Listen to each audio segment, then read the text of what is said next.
Super, అది wait చేస్తున్నాం. సత్య గారు చెప్పండి, మీ వెర్షన్ చెప్పండి. ఏంటి మీరు ఎంతవరకు 4 ఫైట్లు చేద్దాం, 4 సాంగ్స్, 4 డ్యూయట్లు, ఐటమ్ సాంగ్, ఆ కైండ్ ఆఫ్ జోన్లో ఇంతవరకు చూడలేదు మిమ్మల్ని. అంటే గాడ్ ఫాదర్లో చేసిన, అంటే ఏ పాత్ర తీసుకున్నా పాత్రలకు వెళ్ళిపోతున్నారు తప్పించి కమర్షియల్ జోన్ పడాలంటే ఆ కైండ్ ఆఫ్ తెలుగు ఆడియన్స్ కావాలి కదా. మీ దగ్గరికి ఎవరు రావట్లేదు, దర్శకులు ఎవరు కూడా. సార్ లేదు, అంటే అదే సార్, నాకు మహా అన్నట్టు మనకంటూ ఒక ఉనికి క్రియేట్ చేసుకోవడానికి చేసే తాపత్రయం ఒకటి ఉంటుంది కదా. ఒక 4-5 ఏళ్ళు వెనక్కి వెళ్ళి చూసినప్పుడేమో ఇది చేస్తున్నప్పుడల్లా నాకు ఇదే క్వశ్చన్స్ వచ్చేవి. ఎందుకు ఇది చేస్తే మనకి ఎలా చూసేవాళ్ళు తక్కువ కదా, ఇలా మాట్లాడేవారు. అయితే నాకు అప్పుడు ఏమనిపించిందంటే ఆ పాయింట్లో నిజంగా అలా ఉండింది. బట్ ఒక 4-5 years డౌన్ ద లైన్ చూస్తే ఇప్పుడు ఆడియన్స్కి మనం కేవలం అవే ఇస్తే మాత్రం వాళ్ళు స్ట్రైట్ అవే రిజెక్ట్ చేస్తున్నారు సార్. సో నా పరిస్థితి ఎలా అయిందంటే, ఒకప్పుడు ఓఆర్ఆర్ దగ్గర ఎక్కడో పక్కన చిన్న 100 గజాలు ఇల్లు తీసుకొని అక్కడ కట్టుకున్నప్పుడు ఇక్కడ వస్తాడు అన్న స్పేస్ నుంచి అక్కడ పక్కన ఒక రోడ్డు పడితే ఎంత వాల్యూ దానికి పెరుగుతుందో, మేము ఏదైతే ఫస్ట్ నుంచి నమ్మామో, అరే కంటెంట్ డ్రివెన్ కానీ మనం వచ్చే పర్ఫార్మెన్స్ కానీ మన ఉనికి క్రియేట్ చేసుకునేలా చేస్తే ఈరోజు రాకపోవచ్చు, మేబీ డౌన్ ద లేన్ మనకంటూ ఒక వాల్యూ వస్తుంది, మనకంటూ ఒక ప్లాట్ఫామ్ వస్తుంది పర్ఫామ్ చేసుకోవడానికి. సో ఆడియన్స్ కూడా ఇప్పుడు మేబీ ఓన్లీ పాటలు, ఓన్లీ సాంగ్స్, లేకపోతే ఓన్లీ ఫైట్లు ఇస్తే వాళ్ళు కూడా స్ట్రైట్ అవే బాస్ మాకొద్దు, మాకు ఎక్స్పీరియన్స్ కావాలి, మాకు కంటెంట్ కావాలి, లేకపోతే give us something which we can enjoy more అన్న స్పేస్లోకి వెళ్ళారు. కాబట్టి కరెక్ట్గా ఐ థింక్ ఈ సినిమా ఆ దాంట్లో కూర్చుంటుంది. అండ్ అలా చేయకూడదని అసలు అది కాదు సార్, తను అన్నట్టు నెక్స్ట్ ఆ స్టోరీ ఒకటి ఉంది. అండ్ అలాగే నేను నెక్స్ట్ చేస్తున్న సంవర్తి అనే ఫిల్మ్ కూడా కొంత యాక్షన్ ఉన్న cinema, man versus tiger. But నేను మహా అనుకున్న ఒక ఫిల్మ్ అయితే మాత్రం దాంట్లో కూడా ఐ మీన్ దాని గురించి ఎక్కువ చెప్పలేనులేండి. బట్ ఆ పాయింట్లో అది గ్యారంటీ. ఎందుకు ఇన్ని పెట్టారు ఫైట్లు, ఎందుకు అంత పెద్ద ఫైట్లు ఎందుకు పెట్టారని అడుగుతారు మీరు, అంత రాసాడు. సో ఈ మూమెంట్లో మేము నమ్మిన ఫిల్మ్ రావు బహదూర్, ఇది కంపల్సరీ కనెక్ట్ అవుతుంది అండ్ మనం అనుకున్న కమర్షియల్ సక్సెస్ కూడా రీచ్ అవుతామని చాలా కాన్ఫిడెంట్గా ఉన్నాను. All the very best. Thank you sir. ఈ సినిమా హిట్ అయ్యి ఆ సినిమా కూడా తొందరగా సెట్స్కి వెళ్ళాలని కోరుకుంటున్నాను. Definitely sir, thank you. Venkatesh గారు, యా హాయ్ అండి. సో కంటెంట్ అంతా అందరూ చూశారు, అప్రిషియేట్ చేస్తున్నారు, అన్నీ బాగున్నాయి. అండ్ ఇందాక చెప్తూ కొత్త వంటకం వండుతున్నాం, కొత్త డిష్ ప్రొవైడ్ చేస్తున్నాం, మీ అందరికీ నచ్చుద్ది అంటున్నారు. బట్ ఫ్యూ థింగ్స్ ఏమవుతాయంటే, కొత్త ఎక్స్పెరిమెంట్ చేసినప్పుడు కొంతమందికి నచ్చదు, అందరికీ కూడా ఒక్కొక్కసారి అది నచ్చదు. మేబీ కొన్నిసార్లు చూసే విధానం ఏదైనా డిఫరెంట్గా ఉండొచ్చు, అప్రోచెస్ డిఫరెంట్గా ఉండొచ్చు. అంటే ఇప్పుడు మీరు చెప్పినప్పుడు కొత్త డిష్ అందరికీ నచ్చాలని రూలు లేదు, అందరికీ నచ్చకూడదని రూల్ కూడా లేదు. వాట్ ఆడియన్స్ షుడ్ ఎక్స్పెక్ట్ ఎగ్జాక్ట్గా అంటే ఎంటీ కప్తో రండి, అన్లాన్ చేసుకుని రండి, ఏమీ ఆలోచించి రాకండి అన్నట్టు. అంటే ఆల్రెడీ ఒక కంటెంట్ చూపించినప్పుడు ఒక కైండ్ ఆఫ్ ఎక్స్పెక్టేషన్స్ ఆల్రెడీ ఉంటాయి. అరే డిఫరెంట్ గెటప్స్ ఉన్నాయి, డిఫరెంట్ అటైర్ ఉన్నాయి, డిఫరెంట్గా ఉంది ఎవ్రీథింగ్.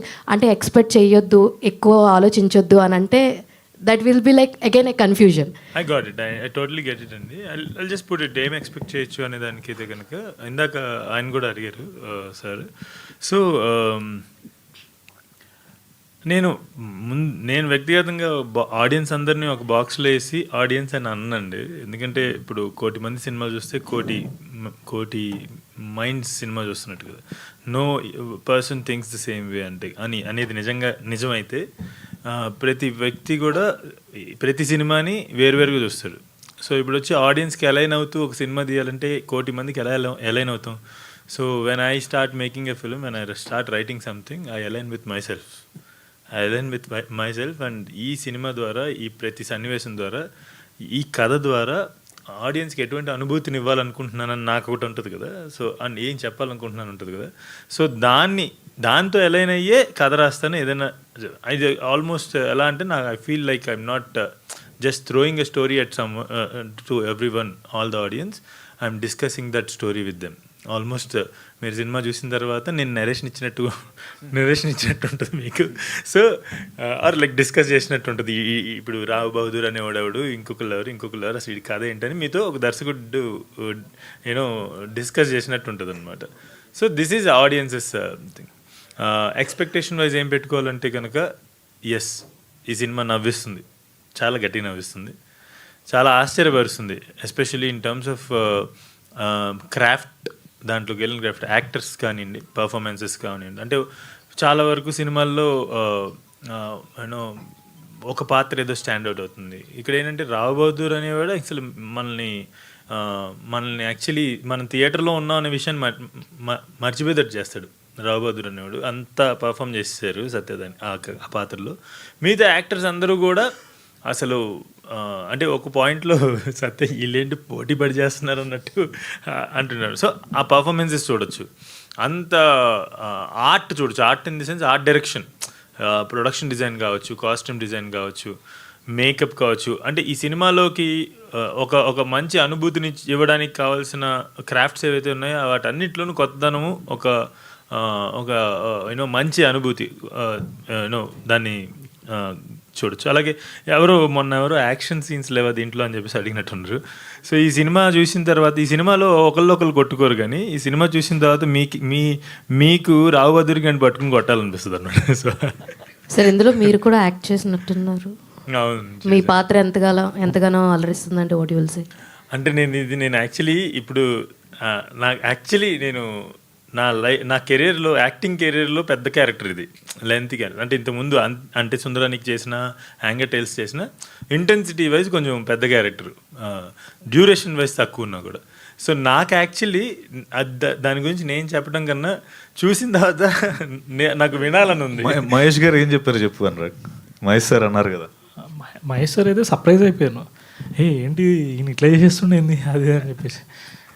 లైక్ అంటే స్పెసిఫిక్గా సార్ ప్రతి క్యారెక్టర్ గురించి మాట్లాడారు అండ్ యువర్ సర్ప్రైజ్డ్, అంటే ఇంత బాగా చేస్తుండే ఏంటి అని చెప్పేసి అన్నారు అన్నమాట. సో పాడారు, యాక్టింగ్ చేశారు, డాన్స్ చేశారు ఒక పాటలో.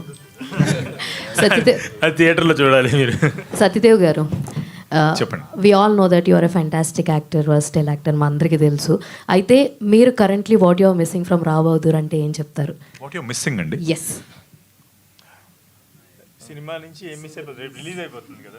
ఓహో, అంటే ఇన్ని రోజులు ఆ గెటప్ కావచ్చు, ఆ యాక్టర్ కావచ్చు, ఆల్మోస్ట్ 5 hours మేకప్ చేసుకోవడము అండ్ డ్రెస్సెస్ కూడా ఒక చోట మాట్లాడుతుంటే మీరు అటు ఇటు కదలొద్దు, ఎక్కువ కదలొద్దు, అది పట్టు వస్త్రాలు సంథింగ్ అని చెప్పి ఇలా చాలా థింగ్స్ మీరు ఇన్ని రోజులుగా ట్రావెల్ చేసి వచ్చారు కదా.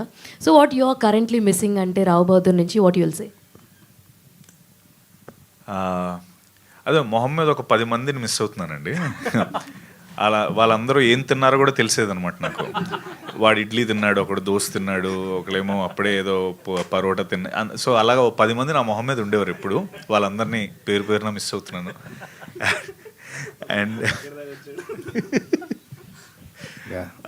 బట్ మిస్సింగ్ అంటే మోర్ ఇదేంటంటే రేపు రిలీజ్ ఉంది కదా, నాకు యూజువలీ